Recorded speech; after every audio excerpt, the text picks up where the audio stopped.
मैंने कश्मीर के कुछ नेताओं को एक बार बुलाया था। घाटी के 100 के करीब गांवों के लोगों को बुलाया था। दिल्ली में प्रधानमंत्री के घर पर बुलाया था। मैंने कहा मैं एक काम के लिए आपकी मदद चाहता हूं। आतंकवाद जोरों पर था, गांव-गांव में स्कूलें जलाते थे। मैंने उनको बुला करके कहा कि मुझे एक मदद चाहिए। बोले क्या? मैंने कहा मैं आतंकवाद से लड़ लूंगा, मैं आतंकवाद को जमीन पर से उखाड़ दूंगा, लेकिन अभी मुझे एक मदद चाहिए। बोले क्या? मैंने कहा ये गांव में ये आतंकवादी स्कूल जलाते हैं, मुझे मदद कीजिए, अब एक भी स्कूल जलना नहीं चाहिए। मैंने कहा जब वो स्कूल जलाते हैं तब एक इमारत नहीं जलाते, एक मकान नहीं जलाते, वो आपके गांव के बच्चों का भविष्य जला देते हैं।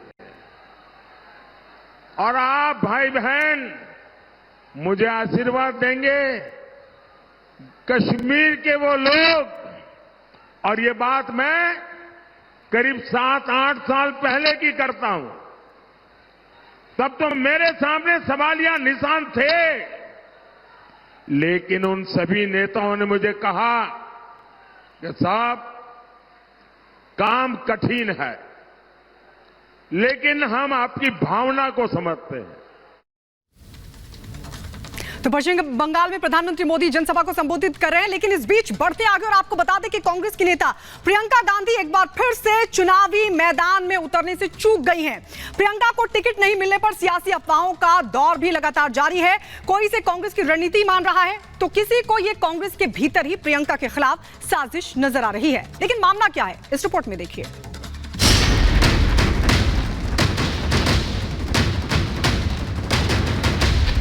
प्रियंका को फिर नहीं मिला लोकसभा टिकट। 2019 की तरह 24 में भी लगती रही अटकलें। अब डर कर कभी अमेठी से वायनाड, कभी वायनाड से रायबरेली, ये दिखाता है कि हार का डर कहां-कहां लेकर जा रहा है। बीजेपी का आरोप, कांग्रेस में ही इग्नोर की जा रही है प्रियंका। रोज देश की जनता से कहता था डरो मत, डरो मत, वो खुद डर गया। रॉबर्ट वाड्रा ने भी किया था डिमांड। देखिए, पूरे देश से पुकार है कि मैं सक्रिय राजनीति में आऊं, लेकिन कांग्रेस आला कमान ने नहीं सुनी फरियाद। कांग्रेस महासचिव प्रियंका गांधी की चुनावी लॉन्चिंग फिर टल गई। तमाम अटकलों के बाद भी प्रियंका को रायबरेली या अमेठी से टिकट नहीं मिला है। पिछले कई दिनों से प्रियंका के चुनावी रण में उतरने की अटकलें लग रही थीं, लेकिन इन दोनों सीटों के कांग्रेस उम्मीदवारों की लिस्ट में उनका नाम नहीं आया। कांग्रेस ने सबको चौंकाते हुए रायबरेली से राहुल गांधी और अमेठी से KL शर्मा को टिकट दिया है। अब प्रियंका के करीबी रहे नेता ही उनके खिलाफ कांग्रेस में साजिश होने की आशंका जता रहे हैं। पूरे देश में ये मैसेज जाएगा कि जो आदमी रोज नरेंद्र मोदी को चुनौती देता था, रोज अपने कांग्रेस के कार्यकर्ताओं से कहता था, रोज देश की जनता से कहता था डरो मत, डरो मत, वो खुद डर गया। देखिए, मैंने बहुत पहले कहा था कि राहुल गांधी अमेठी चुनाव नहीं लड़ेंगे, और मैंने ये भी कहा था कि वो प्रियंका गांधी जी को भी चुनाव नहीं लड़वाएंगे। पार्टी और परिवार की जो साजिश है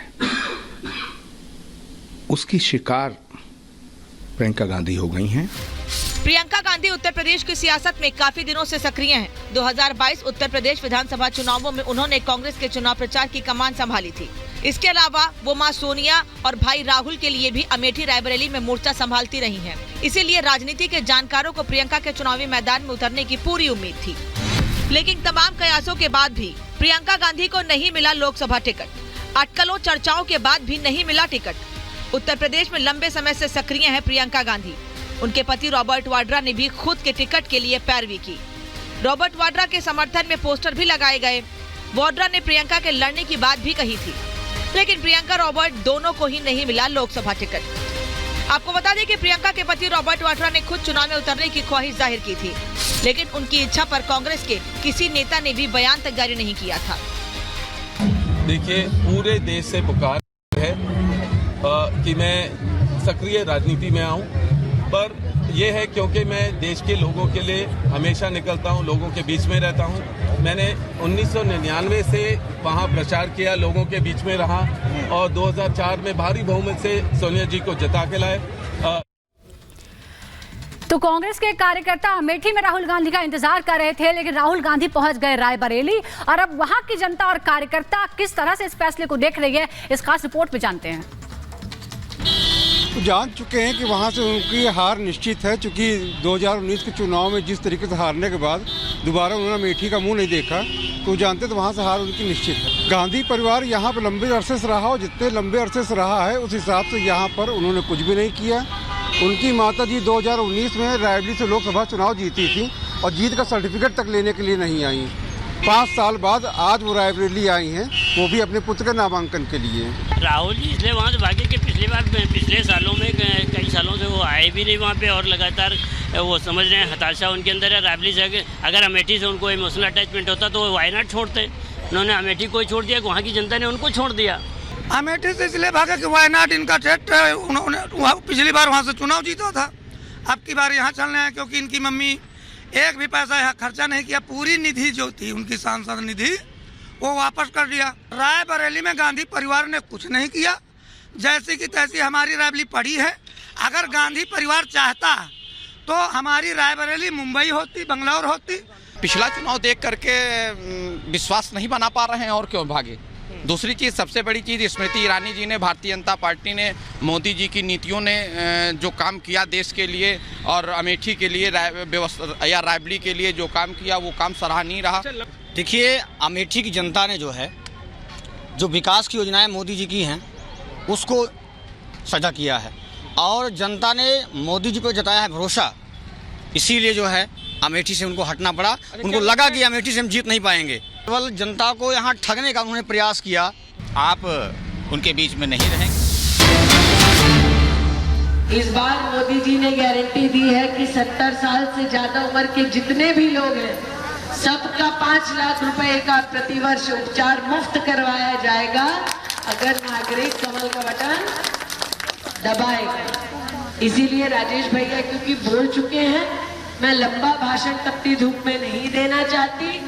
आप में से कितने लोग यहाँ पर रामलला जी के भव्य मंदिर के निर्माण का अक्षत और प्रसाद पाए हैं? सब पाए ना? अब ये बताइए, मोदी जी नहीं होते तो क्या रामलला का मंदिर बनता? नहीं बनता ना। अब रामलला का जब मंदिर बना अयोध्या जी में तो राम भक्तों ने कांग्रेस को भी आमंत्रित किया